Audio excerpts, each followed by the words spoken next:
Alright, today I'm going to be switching this out for a newer one. There's just some issues with this old one. I think that it probably froze when the house was abandoned and messed up some of the internal stuff in the washers. So I'm going to put a new one on. This one looks a little nicer too. I don't like chrome so much as I like the brushed nickel look. It's a little bit more modern. So I'll be doing that today. I'm going to have to take all this out, go back around to the back side where all the supplies are and remove all that and put the new in. So all it is on both is just a couple of screws. Here's where the overflow is. Just take these off. To get the new on, this one actually has an Allen set that I'll have to back that out to take the handle off to get to those screws. And then this, it just turns. It's threaded on there, counterclockwise to get it off.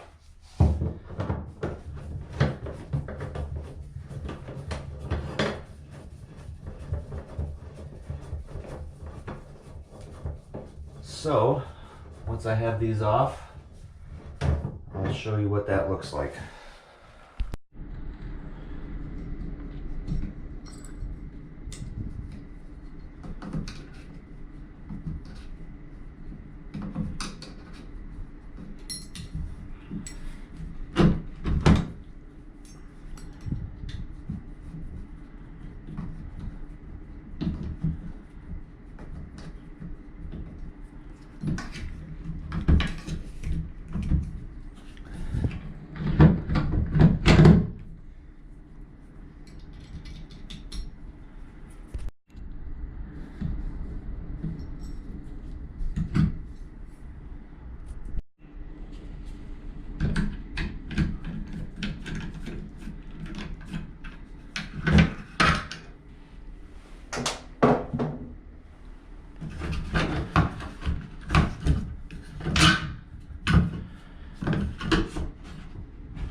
Alright, I have all the old stuff out.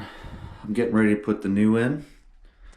I'll be making a third trip to the store because, as I've been told, plumbing is always a 3-trip at best. So a lot of these different manufacturers use different parts. You kind of just have to write out, draw a plan, take notes, and that'll save you some trips. I'm kind of joking. I should have done that before. On the threads, I prefer to use this pipe thread compound.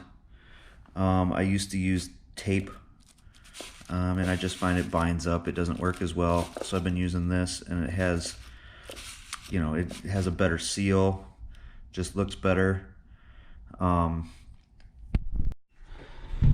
Once it's kind of cleaned up a little bit, it should look like that, kind of even. I probably even got a little too much on there. And then this just goes in. I like the hand tight.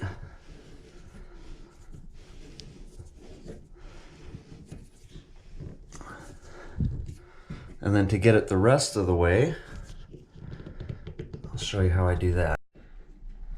It's safer to turn if you put a rag on it first.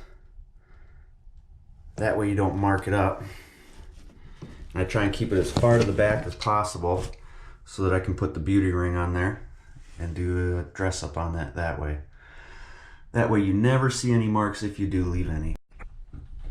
Don't forget to put your dress up plate on, because if you put your shower head on before you do that, then you're gonna have a problem. You're gonna have to uninstall it. And I think everybody's been there before. So the shower head, you don't need to put any pipe tape on because it has a little gasket in there, an O-ring. This will just go on. Again, try to get it hand tight.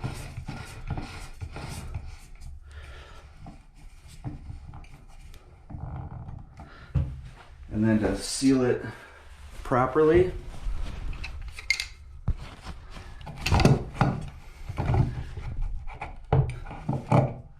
I just do that with the rag again, making sure I don't mark anything up. And then to finish it off, I have it all tightened up. Everything's on there. It's just a little thing, but you can see the manufacturer's name on there. Just make sure that it's showing where you can read it properly. It's not upside down or sideways or 3/4. And just kind of shows that you put a little bit more attention to things. The new diverter has all male type threading on it. So I had to go and get some shark bites that are the female side. I like using shark bites just for ease. You probably don't need to use that.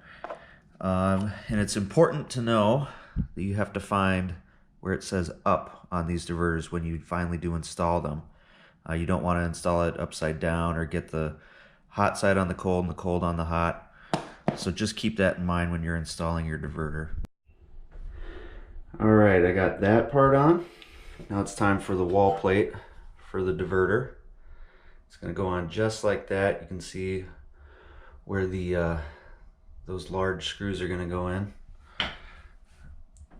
to attach it.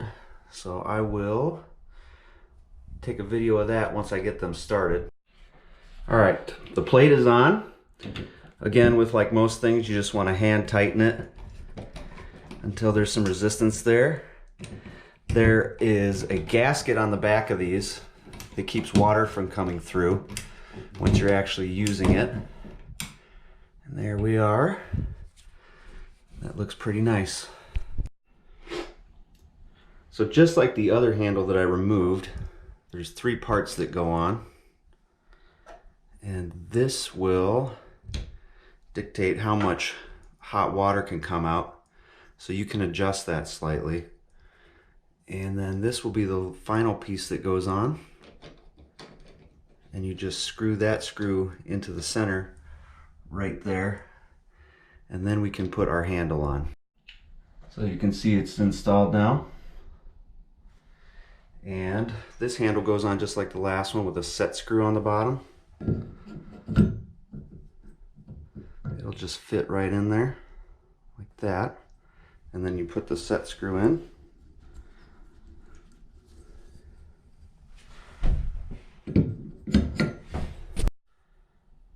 You want to make sure that it's installed with the handle pointing down. And then the same thing, you're going to hand tight. So it's not over tightened, you don't strip anything. Once it's nice and snug, which is kind of difficult to do in these close areas, you have a handle that works.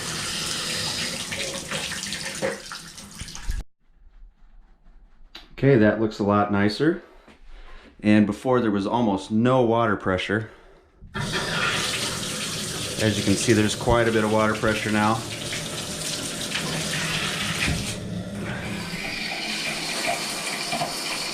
That's working well. And I like these sort of rain style ones. They just look a lot nicer. They look a little bit more high end. And they put out quite a bit of water. You can already feel it's getting hot there. These are easy to control too. With that single handle, that's a pretty appropriate temperature there. The plumber put the water heater in and set it at the right temperature. So I've got the governor set at the correct temperature. No one's gonna get hurt or burned, and it's quite an update.